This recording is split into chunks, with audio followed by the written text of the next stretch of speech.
પારુલ યુનિવર્સિટીના mission possible 2025માં MS ધોનીએ યુવાનોને પ્રોત્સાહન આપ્યું હતું. ક્રિકેટર મહેન્દ્રસિંહ ધોની આજે પારુલ યુનિવર્સિટીના મહેમાન બન્યા હતા. ધોનીએ યુનિવર્સિટીના મિશન પોસિબલ 2025 અંતર્ગત કેમ્પસની મુલાકાત લીધી હતી. યુનિવર્સિટી મેનેજમેન્ટ, વિદ્યાર્થીઓ અને ચાહકોએ તેમનું સ્વાગત કર્યું હતું. આ કાર્યક્રમમાં વિદ્યાર્થીઓની મહત્વાકાંક્ષા, દ્રઢ નિર્ધાર અને પાવરની ઉજવણી કરતા દેશભરમાં યહાં પોસિબલ હૈનો સંદેશો વહેતો કરાયો હતો.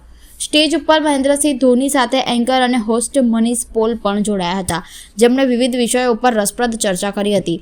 ધોનીએ તેમના સંઘર્ષ અને સફળતાથી દેશના યુવાનોને વિશ્વાસ અપાવ્યો છે કે કોઈપણ પડકાર એટલો મોટો નથી હોતો કે જેને પાર ન કરી શકાય.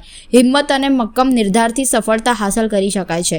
વિદ્યાર્થીઓ સાથે ચર્ચા કરતા તેમને પ્રોત્સાહક માર્ગદર્શન આપ્યું હતું. વિદ્યાર્થીઓને તેમની પૂર્ણ ક્ષમતાનો ઉપયોગ કરીને મુશ્કેલ સ્થિતિમાં પણ સતત આગળ વધતા રહેવા પ્રોત્સાહન મળ્યું હતું. કાર્યક્રમમાં મનીષ પોલે MS ધોની સાથે રસપ્રદ ચર્ચા કરીને જોશમાં વધારો કર્યો હતો. ઉપસ્થિત લોકોના ઉત્સાહમાં વધારો કરતા જાણીતા કોમેડિયન કીકુ શારદાએ તેમના લોકપ્રિય આઇકોનિક કેરેક્ટરને સ્ટેજ ઉપર પ્રસ્તુત કર્યા હતા તથા દર્શકોના ચહેરા ઉપર સ્મિત રેલાવ્યું હતું.